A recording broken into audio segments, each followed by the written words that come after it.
السلام علیکم ورحمۃ اللہ وبرکاتہ۔ ڈاکوؤں کو دعوت دینا۔ حضرت جی دامت برکاتہم نے بہت ہی قیمتی باتیں ارشاد فرمائی ہیں۔ آپ تمام حضرات پوری بات کو دھیان و توجہ کے ساتھ میں سنیں اور ان تمام باتوں پر عمل کرتے ہوئے نقل و حرکت کے ذریعے سے پوری امت تک پہنچائیں۔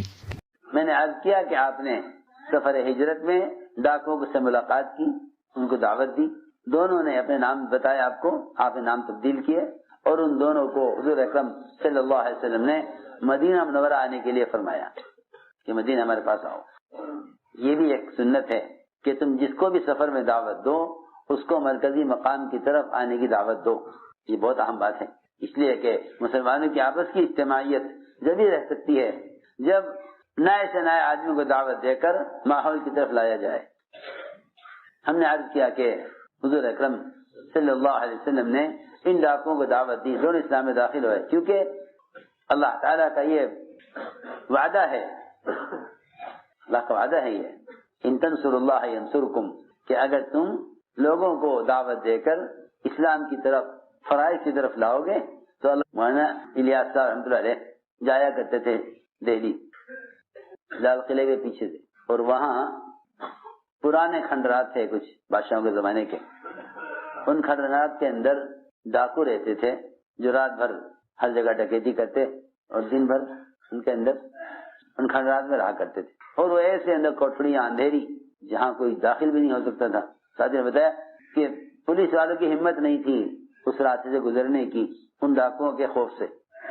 جی ہاں، اور مولانا صاحب اسی راستے سے جایا کرتے تھے، تو گزرتے ہوئے اس کوٹری میں جاویں حضرت اور زور سے اسی اندھیرے میں سب کو سلام کریں اور سلام کر کے باہر آ جائیں۔ کسی نے کہا حضرت سے کہ حضرت وہاں ڈاکو رہتے ہیں، آپ ادھر سے نہ جایا کریں۔ فرمایا نے پہلے کیوں نہیں بتایا؟ ہمیں پہلے کیوں نہ بتایا؟ ہمیں پہلے کیوں نہ بتایا؟ گزرتے گزرتے حضرت اندر داخل ہوتے اور زور سے سب کو سلام کرتے پھر آگے بڑھ جاتے۔ 3-4 مرتبہ ایسا ہی ہوا۔ وہ کہنے لگے کہ آدمی کون ہے جو ہمیں یہاں سے گزرتے ہوئے روزانہ سلام کرتا ہے؟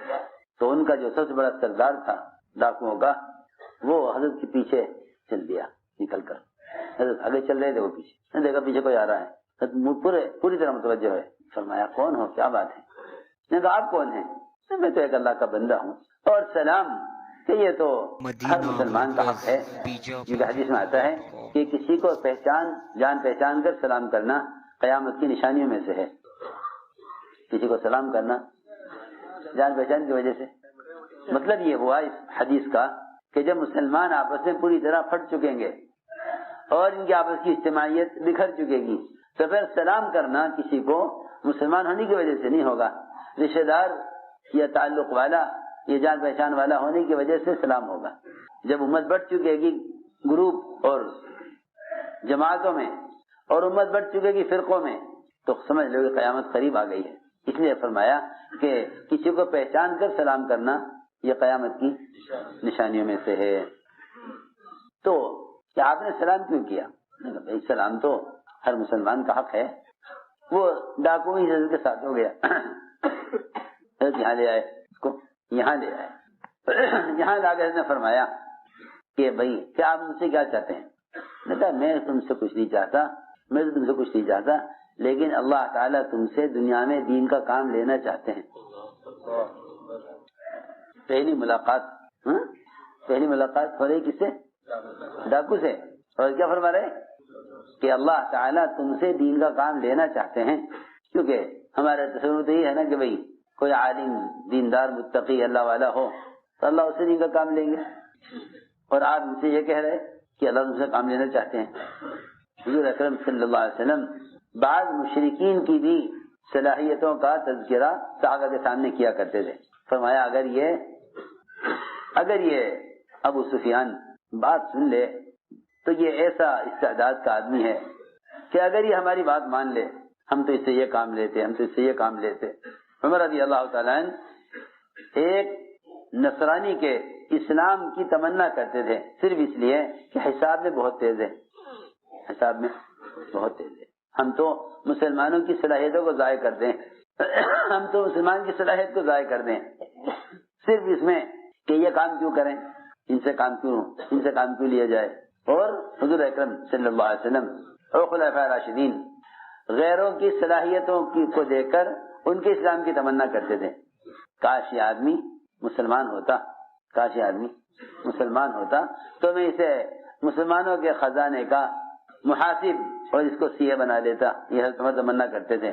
میں نے عرض کیا کہ انفرادی دعوت یہ حضور اکرم صلی اللہ علیہ وسلم کی وہ بنیادی سنت ہے، کیونکہ اللہ تعالیٰ کا وعدہ ہے کہ اللہ تعالیٰ دین کا پیغام پہنچانے والوں کے دلوں سے اپنے غیر کا خوف نکال دیتے ہیں. یہ پہلا وعدہ ہے، اللہ دین کا پیغام پہنچانے والوں کے دلوں سے غیر کا خوف نکالے. اس زمانے میں تو کیونکہ رواج اور جہالت غالب ہے، اسے لوگ اخبار رسائل کے ذریعے سے دعوت دینے کو سمجھتے ہیں کہ یہ دعوت دینے کا طریقہ ہے. اس سے بڑھ کر اور بھی مزید حماقت یہ کہ کوئی چینل ہو ایسا جس کے ذریعے سے دین کو دنیا میں پھیلایا جاوے. اللہ تعالیٰ نے رعب سنتوں میں رکھا ہے. اللہ رب العزت ہم سب کو ان تمام باتوں پر عمل کرنے کی توفیق عطا فرمائے.